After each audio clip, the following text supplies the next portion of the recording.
Hoy proseguimos con nuestro webinar, La neurociencia de las acciones en el aprendizaje motor, capítulo 3. ¿Cómo, cómo aprendemos a caminar? ¿Cómo el cerebro configura y adquiere esas habilidades?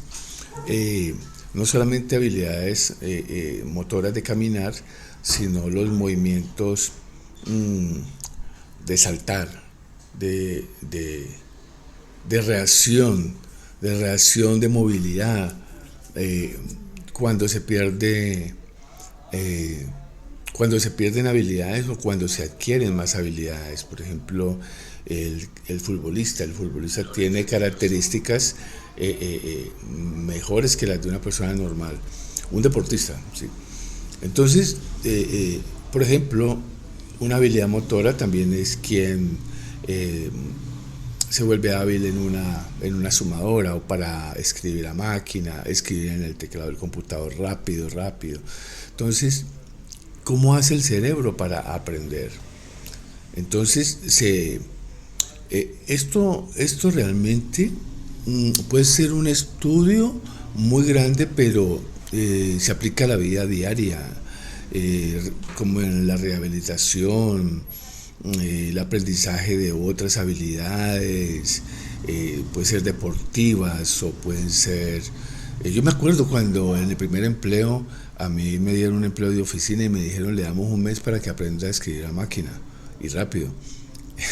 Y yo le pedí a mi hermana menor que me enseñara y lo primero que hizo fue tapar las teclas con cinta negra de una máquina mecánica Remington. Y lo primero que dije fue, ¿y cómo se hace? Pues no, es la memoria. La memoria sabe, al final, ya el cerebro sabe en qué tecla está la letra determinada, la letra que uno quiere. Entonces, ¿cómo aprendemos? ¿Qué mecanismos se hacen? ¿Sí?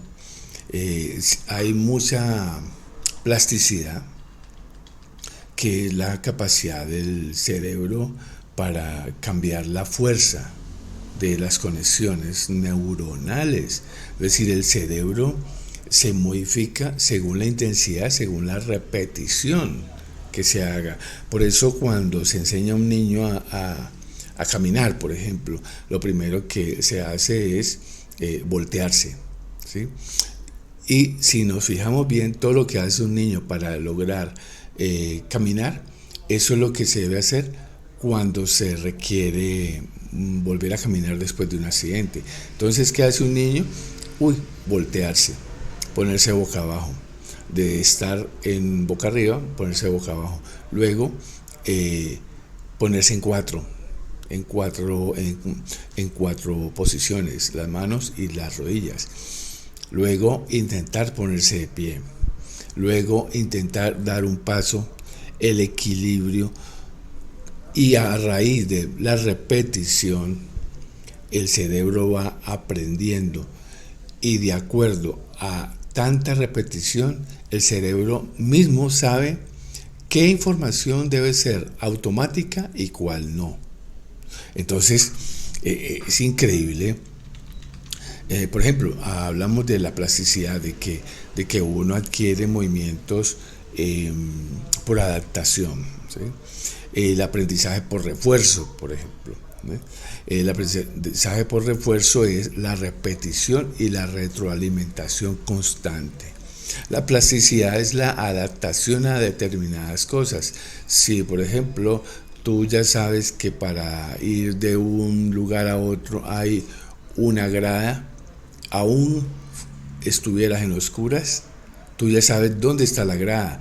El cerebro de alguna forma aprende el tema de las distancias, el tema de qué fuerzas debe hacer para subir una grada. Por eso si el cerebro calcula mal y tú das el paso como si fuera a subir una grada y no existe la grada, tú te puedes ir de bruces. ¿Por qué? Porque la fuerza que se imprime es diferente a la que se imprime cuando se va a dar un paso. Y eso lo hace el cerebro solo. Eso no lo hace uno porque, aquí hay una grada, entonces voy a poner más fuerza. No, eso es automático. El aprendizaje por observación Se refiere a la capacidad del cerebro a través de la observación de otros. Es decir, nosotros cuando le dicen, no, es que mire cómo lanza esa persona cuando estás aprendiendo a lanzar en basquetbol. Entonces, y comienza uno a repetir movimiento, y aquí estoy repitiendo el movimiento con la mano. Es decir, que eso, el cerebro incluso está tan atento, ahí el inconsciente está tan atento a lo que uno está hablando que pone al cuerpo a hacer cosas. Bueno, si tú ya la sabes, yo practiqué basquetbol, entonces para mí eso va, algo está en automático allí. Entonces existen varias teorías sobre cómo se adquieren las habilidades motoras complejas, ¿sí? Por ejemplo, la teoría de la programación motora, la teoría de la coordinación dinámica y la teoría de la representación motora. La primera, de la programación motora, se refiere a la idea que el cerebro utiliza unos patrones motores preestablecidos, es decir, lo que uno aprende desde niño, ¿sí? Esa es una programación motora. La teoría es un ejemplo. La teoría de la coordinación dinámica se refiere cuando el cerebro utiliza un conjunto de patrones de movimiento adaptativos para controlar los movimientos. Es cuando uno sabe que algo va a llegar, algo va a recibir. Cuando te lanzan el balón, tú ya sabes cómo lo debes hacer, y eso no es que uno lo haya aprendido desde niño, sino que es coordinación dinámica. Uno calcula en qué momento va a llegar el balón. Otra coordinación dinámica es cuando tú vas a pasar una calle, tú miras un auto que viene y el cerebro calcula eso, y nadie sabe cómo se hace, pero lo hace. Calcula dependiendo de tu velocidad de caminar, y calcula y te dice si puedes o no puedes pasar. Eso lo hace cuando uno mira, uno dice, oh, no, espero, y uno espera. Pero no es porque uno se pregunte, nada, uno espera porque el cerebro le dice, no puedes pasar. O cuando uno arranca es porque el cerebro ya ha dado una orden eléctrica a las neuronas para que arranque. Entonces, eso es una cosa brutal. La teoría de la representación motora. El cerebro utiliza un conjunto de representación mental de los movimientos para controlar los movimientos. Es decir, que el cerebro se imagina primero cómo hacerlo para luego ejecutar el movimiento. Pero eso es automático. Esto es básicamente un resumen de muchos estudios, de libros. Entonces yo lo he traído como para que las personas tengan información de cómo toda esa nosotros no funcionamos, o que hayamos crecido ahí como al viento, no. Hay algo, si nosotros hemos sido bien educados a nivel de movimientos, nos han dejado hacer deporte, nos han dejado ir al campo, bañar el río, por ejemplo. Si tú te metes al río, dependiendo de la corriente, así mismo es la fuerza muscular que el cerebro manda a tu cuerpo para que no te lleve, ¿sí? Y de acuerdo a eso, así mismo, el cerebro mismo sabe si tú puedes tirarte a nadar o no. Eso es una cosa increíble. Entonces, el aprendizaje motor tiene muchas aplicaciones en la vida diaria, incluso como la rehabilitación de lesiones cerebrales, el aprendizaje de las habilidades deportivas que hablábamos, por ejemplo, en una lesión cerebral, si se pierden ciertas características, el terapista debería haber estudiado neurociencia de la rehabilitación para saber qué ejercicios se pueden aplicar según la lesión y según la necesidad de la persona, porque no es cualquier persona, no, ven, métete al gimnasio y aquí levantamos pesa y qué tal. No, como hoy en día, por ejemplo, ese es un riesgo. Es un riesgo de los gimnasios, que hoy todo el mundo se cree instructor, todo el mundo se cree experto, y resulta que eso es muy complejo. La fisioterapia, la terapia ocupacional, utilizan técnicas de aprendizaje motor para ayudar a las personas a recuperar capacidad de movimiento después de una lesión, que puede ser cerebral, puede ser física.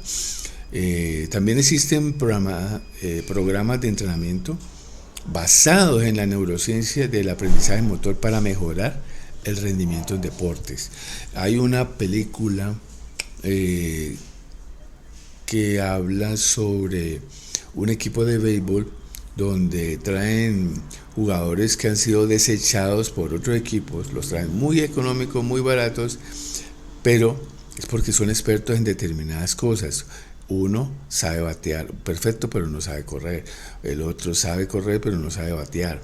El otro es capaz de agarrar una bola que venga, pero no sabe batear o no sabe correr. Entonces hay gente que es hábil en algo motor, y por esas razones que la educación está mal enfocada, porque nos están dando la misma información a todo el mundo, ¿sí?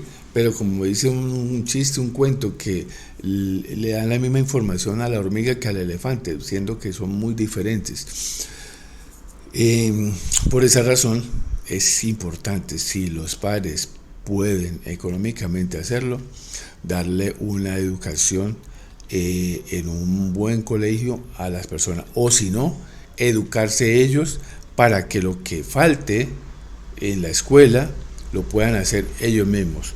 También yo sugiero que los padres acompañen a los hijos a hacer deporte. Es increíble toda la información que puede haber. Cada movimiento que nosotros hacemos está conectado al cerebro, sea por automatismo, o sea por aprendizaje, sea por repetición, o sea por representación externa. Es un campo, y además de que la neurociencia del aprendizaje motor es un campo de constante evolución, porque si por ejemplo a un jugador que es hábil en algo lo quieren poner a hacer otras cosas, analizan desde la neurociencia si es capaz, y si es capaz comienzan a darle un entrenamiento enfocado a lo que necesitan de ese deportista. Nosotros, que somos los que andamos de a pie y normalitos, seres humanos como que normales, caminamos porque debemos caminar, pero la mayoría camina mal, y por eso al final de los años terminamos con gran cantidad de problemas, rodillas, sobrepeso, problemas de cadera, lesiones, estrés, espasmos. Toda esa cuestión no existiría si nosotros nos educáramos en el aprendizaje motor, y podría ser un campo de acción de empleo para personas que tengan ese conocimiento. Aquí se me ocurre eso, en ese momento se me ocurre eso. Sí, como decía, es un campo de constante evolución, y yo creo que en el futuro se van a desarrollar nuevas técnicas y terapias para mejorar ese aprendizaje y el rendimiento motor para los diferentes grupos de población, sea personas del común y corriente, sean deportistas. En lo laboral también necesitamos, porque hay mucho sedentarismo, entonces se necesita gente experta.